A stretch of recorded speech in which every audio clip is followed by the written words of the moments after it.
Day 3. I woke up realizing what I had said to Mitch. I don't know what I was thinking. Why would I go help him get food? He didn't prep. That shouldn't have been my problem, right? Well, I was a man of my word, and I didn't want to see him struggle. So I decided to give him a hand. Molly entered the room and asked me the same thing. Why would you do something like that?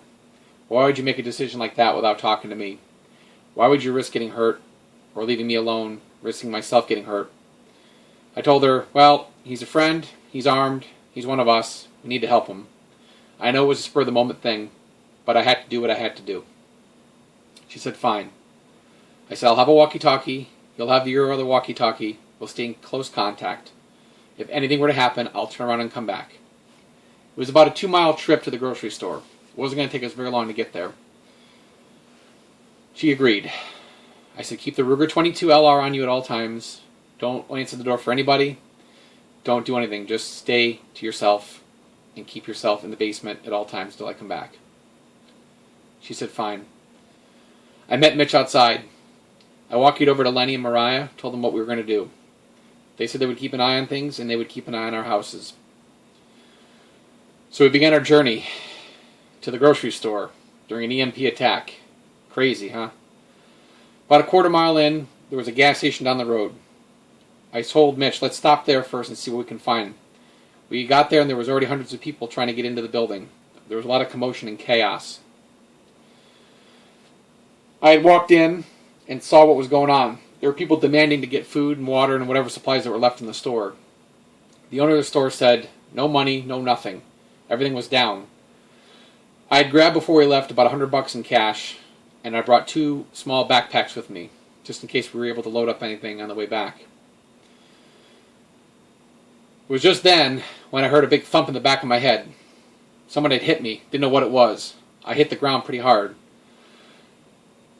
The chaos that ensued afterward was followed by a gunshot, but it was actually done by Mitch. Mitch had fired the shotgun once in the air to disperse everyone. Whatever people were there took off running, including the owner. Mitch helped me get back up. I asked him what happened. He said, it was someone that was trying to get you from behind. He hit you in the back of the head with a baseball bat. I was still pretty dizzy and dazed and confused. I said, well, let's gather what we can here, and then we'll head our way back up to the store. So we did. We gathered what we could in his one backpack. I loaded up the other backpack that I had with some extra supplies of medical and other toiletries and etc. We then noticed there was a liquor store next door. I said, let's stop over there. He said, well, why are we stopping there? I said, well, I like to drink. I'm not an alcoholic, but I want to see if they have a bottle of wine. See, I like my wine with my dinner. I was a wine connoisseur. I liked all different kinds of wines, different types of wines from different areas of the world. He said, that's a bad idea. I don't think we should do it. I said, well, let's go over there anyway. So we headed over there. The back door was open. The place was trashed. Broken bottles and glass everywhere. The place had been ransacked. I walked in very cautiously, having the 12 gauge with me, but still being confused from what had happened. We heard some moaning in the corner. There was a closet door. I opened it up. Found the owner of the liquor store had been bound and tied up. I untied him and asked him what happened. He said my store was ransacked, and in the chaos he hid in the closet because he couldn't protect the store. A group of marauders had come and tied him up and taken the remainder of his cash and whatever else he had that was left that wasn't damaged or destroyed. He also had a gun on him, he said, but they had taken that as well.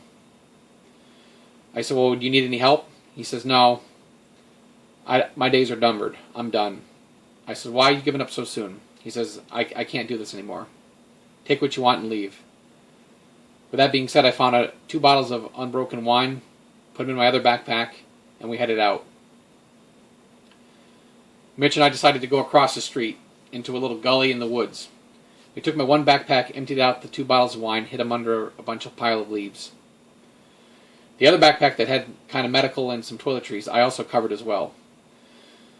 We had 1 extra backpack that wasn't being used. I figured we'd bring that with us on our way to the grocery store. Mitch took his other backpack that he had of food and also decided to hide it there as well. We would retrieve those on the way back. As we finished and we made our way towards the grocery store, we heard a gunshot. It was the owner of the liquor store. He had taken his life. He must have had another gun, because there was no one that was running out of the building. He didn't want to go on anymore. I don't blame him. I guess when you lose everything, it's tough. With that being said, we headed toward the grocery store, staying off to the side of the road in the woods. We arrived a few hours later to find thousands and thousands of people at the store. I told Mitch this is a bad idea. If we thought the convenience store was a problem, this is even worse. I go, and I'm still not feeling pretty good from that bump in the back of the head. He then said, well, let's make an attempt to go down there. I said, I'm not going down. Just then, we were spotted by a group of marauders who yelled at us and said, hey, you guys, come over here. They fired a few shots in the air, and we ran. We never even made it to the store. We headed back through the woods and ran as fast as we could. I told Mitch we have to run and run and run and not look back. In the process of running, I tripped and fell, probably on some chicken wire or something, hit the ground again pretty hard, scraped my face, and twisted my ankle. Mitch got me up, and I hobbled back along, not realizing how much pain I was actually in. I probably had myself a light sprain and some more scratches to my face, which wasn't good. We found shelter in a garage that was separated from a house that was around the corner. We hid in there, and we stayed there until we knew there was no danger. We immediately walkied Lenny, Mariah, and I also had walkied over to Molly. We told them we came under attack when we got to the grocery store. We were okay, but I had fell and banged my head and twisted my ankle. We told them we probably weren't going to make the journey back home, risking myself getting hurt even more or not making it back at all. Lenny said he would keep an eye on everything overnight. I told Molly that I loved her. I told her that I was scared. She said, I love you too. I'm scared too. I said, we'll be back in the morning. Just stay tight. We're going to be okay. We rounded up some supplies. But for now, it's best that we keep ourselves here in the garage and wait it out the night. It was difficult having to make a decision like that. Looking back now, I regret making this decision to come out to help Mitch. I liked him. He was a good friend. He was a good neighbor. But it wasn't my place to try to help him. Look where it got me.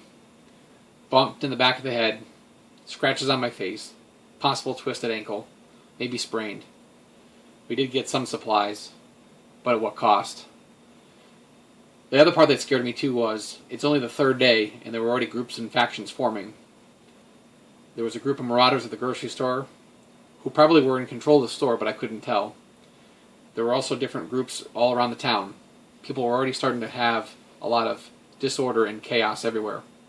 The rule of law was no longer in place. I knew that there would be no time before this would come to our doorstep. I told Mitch we need to rest, sleep the night. He'd stand guard for most of the night while I slept. I told him we'd head back first thing in the morning, and then we'd regroup and make a plan to protect our to protect our homes. I told him, if this is what's going to be happening now, I can't imagine what's going to happen a week from now. He agreed. He thanked me for coming with him. He said, you're a good guy for doing something like this. I should have listened to you more, talking about economic situations and different things when you talked to me about it. Again, like I said, I was a bachelor. I didn't really prepare very well. I lived paycheck to paycheck, and I had hardly any food in my house. I put his hand on his shoulder and told him, don't worry about it. It's going to be okay. Let's just ride through the night, make it home tomorrow, get back to our families, get back to our property, and we'll come up with a better plan. With that being said, I dozed off, still in a lot of pain from the day. I closed my eyes and started to thought to myself, what was in store for tomorrow? But I didn't have really much time to think. As the stress of the day passed, I passed out. Tomorrow would begin another day back home.